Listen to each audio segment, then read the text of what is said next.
keripik, ya, atau snack-snack yang kalian makan itu cepat sekali tanggal kadaluarsanya. Bahkan dia rinci ada tanggal, ada tahun, ada tanggal, ada bulan, ada tahun. Contohnya apa? Contohnya roti tawar. Ya. Yang pernah beli roti tawar, biasanya mbak-mbak yang penjualnya itu mengatakan ini kadaluarsanya sampai dengan tanggal, misalnya sekarang tanggal 1. Ya, dia 4 hari. Ya, 4 hari kadaluarsanya. Ya, ini kadaluarsanya sampai dengan tanggal 4 Maret 2021.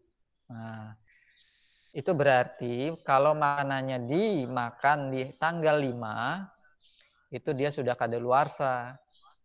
Ya, tidak baik untuk digunakan. Kalau tetap dimakan, maka nanti akan ada timbul akibat-akibatnya, misalnya sakit perut lah, segala macam. Karena kalau makanan roti itu sering ditumbuhi oleh jamur-jamur. Ya, jamur-jamur yang tidak baik. Nah, itu untuk makanan ya. Ada lagi mie instan. Ya, biasanya mie instan. Kalau tadi makanan ringan, ya seperti roti, ada juga mie instan. Mie instan itu juga ada. Tetapi kalau mie instan biasanya itu lebih ke bulan dan tahun. Ya, misalnya Oktober 2022. Nah, berarti sebelum bulan Oktober boleh dimakan. Setelah bulan Oktober biasanya makanannya jadi kadaluarsa, mie-nya menjadi tengi atau bumbunya itu menjadi beku, tidak ya seperti semula lagi. Nah, yang di layar kalian itu apa itu? Minuman kemasan ya. Nah, ini biasanya juga kalian suka nih minuman kemasan ini. Nah, kalau minuman kemasan ini coba dilihat. Nah, minuman kemasan ini kalau dilihat ya, ada tanggal, ada bulan, ada tahun. Nih, ada tanggal, ada bulan, ada tahun. Tanggalnya tanggal 18, bulannya bulan 7. Ini bulan apa sih bulan 7? Juli. Oke. Nah, ini 08 itu mengartikan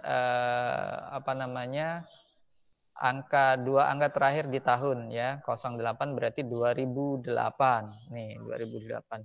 Berarti urutannya itu adalah tanggal, bulan, dan tahun. Jangan kebalik ya. Nanti di sini di sebelah paling kanan tanggal dulu, bulan, tahun ya. Dia mengurutkannya seperti ini kalau yang di buku. Nah, ini ada. Berarti sebaiknya digunakan sebelum tanggal 18 Juli tahun 2008. Nah, kalau digunakan di tanggal 19 Juli, mungkin minuman ini bukan terasa manis lagi, mungkin udah terasa asam nantinya. Oke, kita lanjut lagi. Nah, ini ada dua nih. Ya. Ini ada minuman, ini ada kemasan yang lain. Nah, kemasan ini seperti ini ikan ya. Ikan kemasan, biasanya sarden dan lain-lain. Nah, ada dua. Pak Ismet tadi menyebutkan juga di awal tadi ada dua. Yang pertama lengkap. Ya, ada hari, bulan, dan tahun. Yang kedua hanya bulan dan tahun. Berarti nanti kalau menjawab pertanyaan, kalau dia hanya bulan dan tahun, ya bulan saja. Baik digunakan sebelum bulan Juli 2008. Kalau ini baik digunakan sebelum tanggal 18 Juli 2008. Nah, nanti di halaman 127, coba dibuka semua, di buku tematik di halaman 127. Sudah? Nah, di situ kan macam-macam ya. Walaupun kemasannya sama sama semua tuh warna-warna merah semua ya. Nah, nanti kalian juga diminta menghitung. Misalnya, ya, misalnya di sini di kemasannya 07 0721 07-21. Berarti baik digunakan sebelum bulan Juli 2021. Nah, kalau bulan Juli 2000 ini bulan apa sih? Maret ya? Nah, bulan Maret sampai bulan Juli dihitung. Maret, April, Mei, Juli. Maret, April, Mei, Juni, Juli. Berarti 5 bulan lagi baru bisa digunakan. Ya, 5 bulan lagi bisa digunakannya. Setelah itu tidak bisa digunakan lagi. Nah, kalian nanti diminta untuk menghitung bulannya berapa bulan bisa di kemasan itu digunakan. Ya, di situ juga ada pertanyaan-pertanyaan seperti itu. Dilihat bawahnya, ya. Kalau dia cuma 2 garis miring, atau angkanya 2, 1 garis miring, ya. Kalau 1 garis miring itu hanya bulan dan tahun. Kalau 2 garis miring berarti tanggal, bulan, dan tahun. Nah, oke, ada pertanyaan di cara menghitung kadaluarsa? Tidak. Siapa yang mau tanya? Tidak ada? Tidak, Pak. Tidak, Pak. Tidak.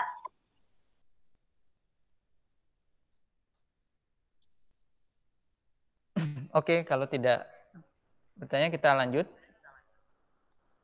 Ya, nanti kalian mengerjakan itu ya, mengerjakan ada kadaluarsa, tanggal kadaluarsa. Gambar saja sebisanya, ya, tidak harus mirip-mirip banget. Kalau tidak ada pewarna ya tidak usah diwarnai, tapi kalau ada pewarna ya sebaiknya diwarnai.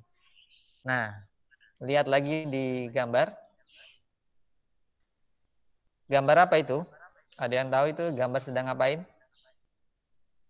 Sedang bersih-bersih. Oke, sedang bersih-bersih. Ada lagi? Oke, gotong royong ya. Nah, bersih-bersih bersama-sama itu namanya gotong royong. Gotong royong itu melakukan pekerjaan ya bersama-sama dengan satu tujuan. Nah, tujuannya ini adalah membersihkan lingkungan. Terutama lingkungan yang di mana ini? Ini apa sih ini? Lingkungan ini? Ada yang tahu ini tidak ini? Apa ini? Gotong royong. Gotong royong. Gotong royong tempatnya di mana ini? Coba lihat. Ada yang di atas, ini yang di bawah ini dia apa ini? Di sungai. Sungai. Pinggir Oh, sungai. pinggir sungai. Oke. Nah, sekarang ini kan lagi musim penghujan ya, di penghujung musim penghujan itu hujannya luar biasa, deras. Makanya ini membersihkan sungai supaya sungainya lancar, tidak sampahnya tidak menyumbat. Kalau sampahnya menyumbat pasti banjir. Nah, di sini ini tadi sudah disebutkan nih kegiatannya bersih-bersih gotong royong. Nah, kira-kira kewajiban yang harus kalian lakukan adalah apa coba? Kewajibannya bisa ada yang bisa berpendapat? Bersama-sama membantu. Oke, bersama-sama membantu. Ada yang lain?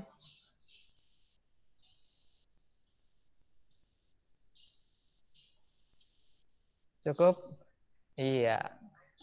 Kewajiban itu kemarin kan kita sudah jelaskan dan kalian sudah pahami bahwa kewajiban itu sesuatu hal yang harus kita lakukan. Ketika di lingkungan kita sedang melakukan gotong royong, kerja bakti, membersihkan lingkungan, membersihkan sampah, ya kita harus turut serta membersihkan lingkungan. Berarti di sini kewajiban yang harus dilakukan adalah ikut serta membersihkan atau membantu membersihkan sampah, boleh. Nah, sekarang kita akan lanjut. Nah, di situ ada namanya energi alternatif. Ya. Kalian buka di halaman 136. Silakan dibuka halaman 136. Nah, ini salah satu energi alternatif. Kalau kemarin ada tidak yang bisa menyebutkan apa saja energi alternatif yang pernah kita pelajari? Ayo. Siapa yang bisa menyebutkan? Silakan. Yang bisa menyebutkan apa saja energi alternatif yang pernah kita pelajari? Oke, Aisyah, silakan. Air, angin, panas matahari. Oke, air, angin, panas matahari, pintar. Nah, itu adalah energi alternatif yang alami, ya, yang disediakan oleh alam untuk kita. Air kan tersedia, angin tersedia, matahari juga tersedia. Nah, sekarang kita belajar energi alternatif yang dengan bantuan kita sebagai manusia untuk mengolah energi alternatif. Nah, di halaman 130 silakan dibuka. Ada yang tahu nggak briket pengganti BBM ini terbuat dari apa? Ayo. Kalau sudah baca pasti tahu. Fosil hewan. Oh, Kayu bakar. fosil hewan. Kayu bakar. Oke, Kayu bakar. apalagi? Fosil hewan. Oke, fosil hewan, kayu bakar, apalagi? Ayo. Yang menjawab fosil hewan pasti belum baca. Oke, tadi kayu bakar ada benarnya ya, menggunakan kayu bakar. Kalau kita baca di halaman 136 itu briket batu bara, ini namanya briket batu bara ya. Briket batu bara maksudnya briket saja, bukan briket batu bara. Briket ini dibuat dari arang ya, arang bekas pembakaran tempurung kelapa. Nah, atau yang kita buat, yang kita sebut batok kelapa. Bisa juga dari bambu atau serbuk gergaji. Serbuk gergaji itu ya bekas sisa potongan gergaji ya, yang dia bentuknya serbuk. Ya, selain bisa untuk briket juga bisa untuk tambahan kompos. Nah, caranya kalau kita baca di halaman 136 ya, itu dikumpulkan dulu alat dan bahannya, batok kelapa, bambu atau serbuk gergaji, lalu ada kanji, ada potongan bambu ya atau cetakan, ada korek api. Nah, itu prosesnya ya, dibakar. Setelah dibakar nanti dicetak, bentuknya seperti ini. Nah, ini bisa digunakan untuk pengganti BBM. Ya, ada namanya panci atau ya bentuknya panci lagi, kompor ya. Kompor briket. Nah, seperti ini kompor briket. Nah, ini apinya bisa untuk masak. Ya, biasanya kalau kalian lihat tukang sate, ya tukang sate di pinggir jalan itu, dia tidak perlu buat briket, langsung saja tempurung kelapa dibuat arang lalu dibuat membakar sate.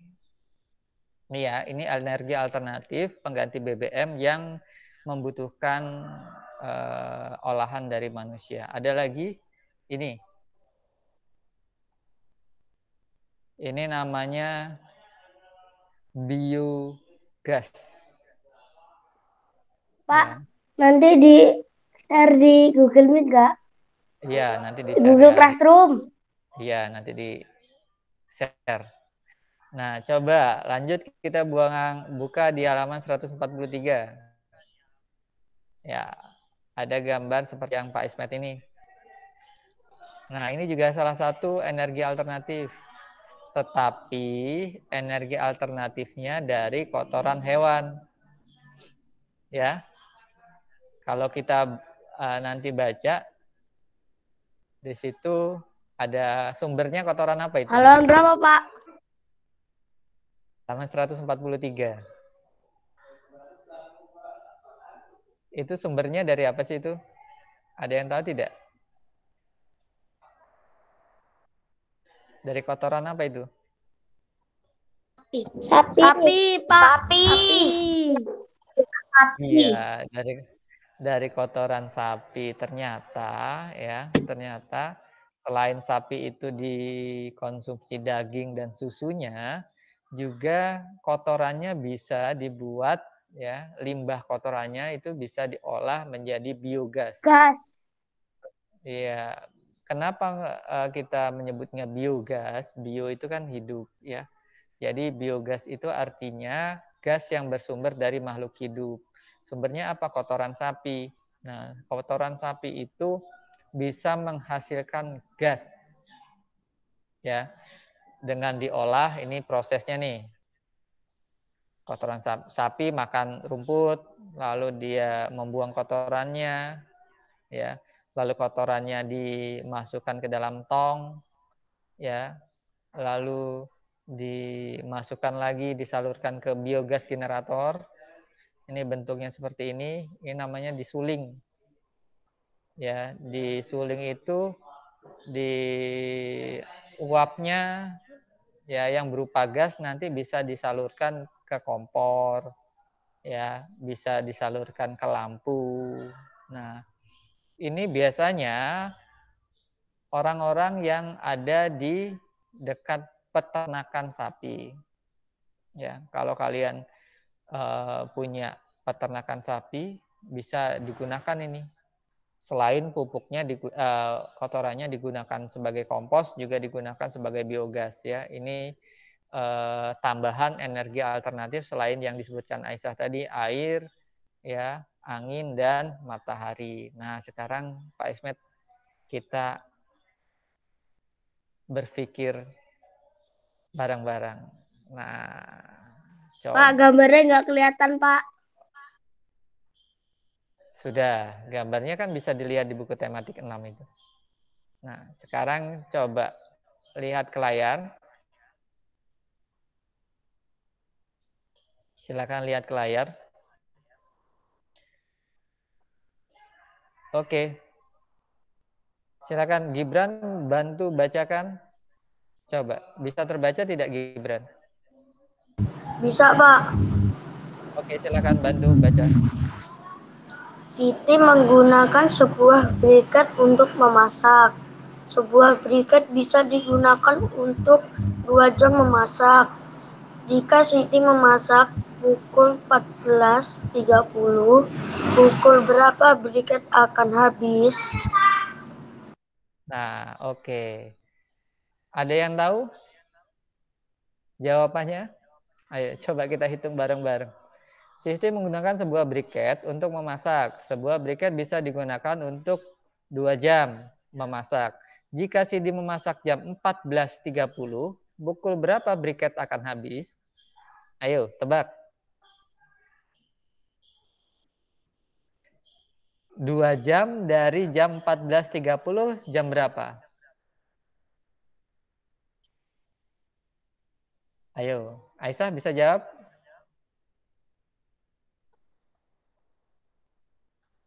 Jam 14.30 itu jam berapa sih? Ayo, 14.30 itu jam berapa? Jam berapa, Balendra? Oke. Jadi, jam setengah 3. Nah, setengah 3 ditambah 2 jam berapa, Balendra? 16.30. 16.30. 16.30. Oke, pintar. Nah, ya. Kita perhatikan soalnya. Ini soal cerita. Kalau kemarin kan soalnya tinggal lihat tabel tuh. Berapa sampai berapa. Kalian biasanya dibingungkan dengan soal cerita seperti ini. Ya, kita lihat saja. Mulainya jam berapa sih? Jam 14.30. Ya.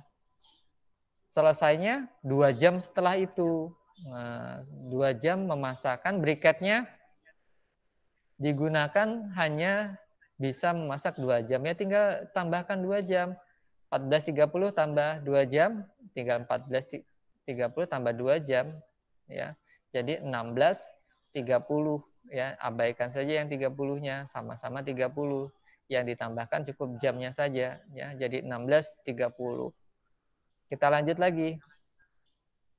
Nah, sekarang yang Putri yang Pak Ismail minta baca. Siapa ya yang belum bisa ngomong? Kansa bisa bantu Pak Ismail buat baca? Bisa, Pak. Oke, silakan Kansa. Kalau bisa dijawab sekalian. Silakan. Ibu memiliki biogas yang dapat digunakan memasak selama 8 jam. Jika ibu memasak setiap hari selama 4 jam, berapa hari biogas dapat digunakan? Oke, berapa hari kira-kira Kansa? Ibu memiliki biogas digunakan Ayo. jika ibu memasak setiap hari berapa hari biogas? Oke. Yang lain bisa bantu. Ayo, Aisyah bisa bantu Kansa. Berapa hari kira-kira? Nih, setiap hari masaknya itu 4 jam, ya. Setiap hari masaknya itu ibu itu memasak 4 jam. Sedangkan biogasnya itu bisa digunakan selama 8 jam. Jadi masak ibu itu berapa hari kira-kira? Kalau seharinya 4 jam.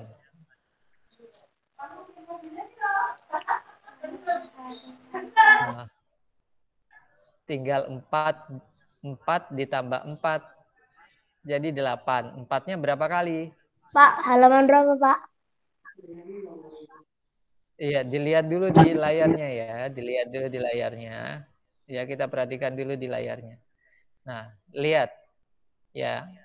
Pak Ismet kan dulu mengatakan bahwa perkalian itu adalah penjumlahan berulang. Kita lihat 8 jam. Nah, biogasnya bisa digunakan 8 jam. Tapi setiap hari ibu memasaknya cuma 4 jam. Ya. Kalau hari misalnya hari ini nih hari Senin ibu memasak 4 jam ya, berarti 8 dikurang 4, tinggal 4 lagi. Ya, hari Selasa kan ada 4 jam lagi. Ibu masak selama 4 jam. Kira-kira hari Rabu ibu bisa memasak nggak dengan biogasnya? Tidak. Tidak. Tidak. Mengapa tidak bisa? Karena sudah habis. Sudah habis. Berarti berapa hari itu? 2. 2 Nah, hari. 2 2 berarti hari. 2 hari ya. Nah, itu pertanyaan yang menuntut kita berpikir logika ya. Oke. Nanti soal untuk hari Selasa kita soalnya soal-soal cerita seperti ini. Ya, karena kita sudah mau masuk ke materi tema-tema terakhir. Nah, sekarang ada materi ini nih. Ya, silakan perhatikan dulu ke layar ya, tidak usah ke buku tematik dulu. Nah, seperti ini. Ada perhitungan satuan persegi. Nah, misalnya ini adalah persegi panjang. Persegi panjang ya. Persegi panjang yang ditegakkan. Ke sampingnya ada 1, 2, 3, 4. Ke bawah ada 1, 2, 3, 4, 5. Nah, nanti biasanya kalian diminta menghitung berapa persegi satuan. Nah, kalian cukup mengalihkan saja yang vertikal atau yang tegak dengan yang horizontal. Yang vertikal misalnya ini kan 1, 2, 3, 4, 5. Tulis 5. Yang horizontal 1, 2, 3, 4. Tulis 4. Berarti 5 dikali 4 sama dengan 20 persegi satuan. Nah, ada yang bingung ini nulisnya? Kalau perkaliannya tidak percaya, kalian hitung sendiri. 1, 2, 3, 4, 5, 6, 7, 8, hitung. Dapatnya 20 atau tidak. Ya biasanya sama saja, yang perkalian antara yang vertikal dan horizontal dapatnya ya sama. Ya. Coba sekarang dihitung berapa ini? Terlihat kan? Nah, ada yang bisa jawab?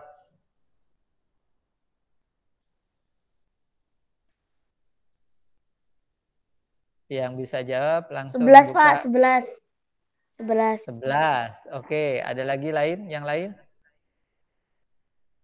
Luasnya dihitung.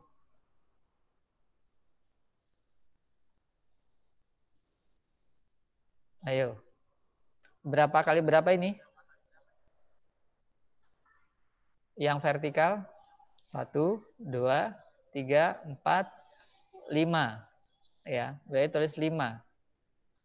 Yang horizontal 1, 2, 3, 4, 5, 6.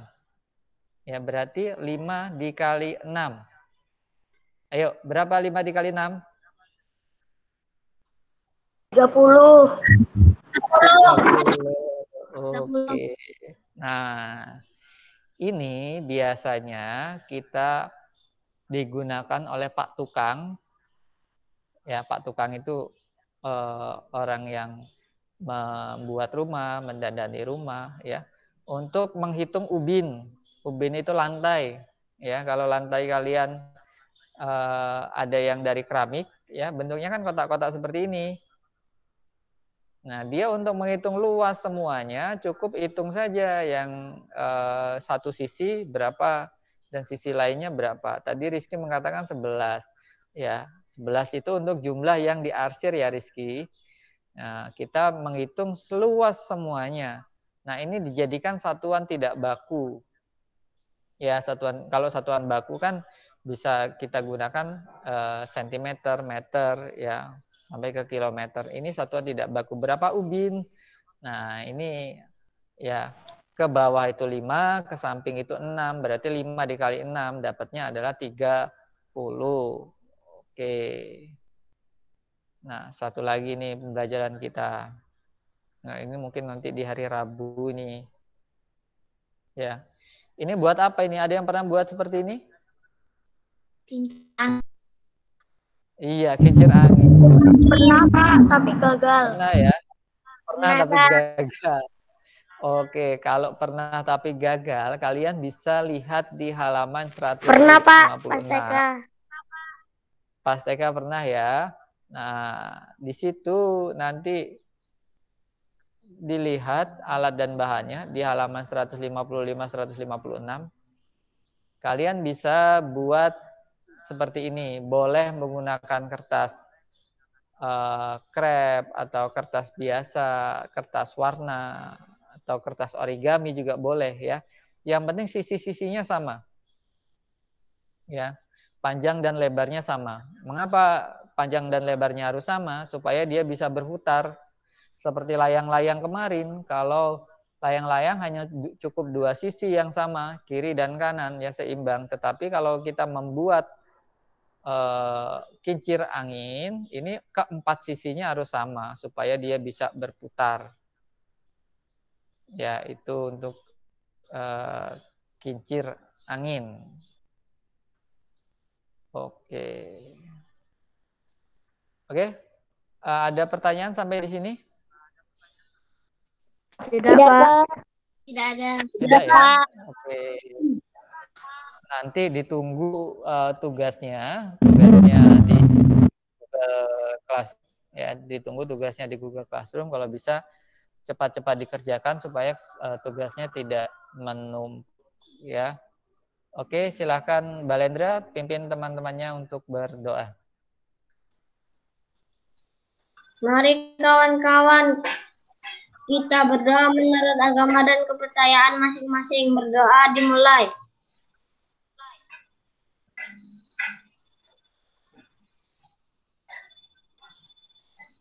Cukup. Berdoa selesai. Oke, pembelajaran hari ini cukup. Nah, minggu ini Pak Ismet akan membagikan daftar anak-anak yang bisa mengikuti bimbingan di sekolah. Ya, bisa mengikuti bimbingan di sekolah minggu ini. Tetapi untuk anak-anak yang mengalami kesulitan dalam pembelajaran daring.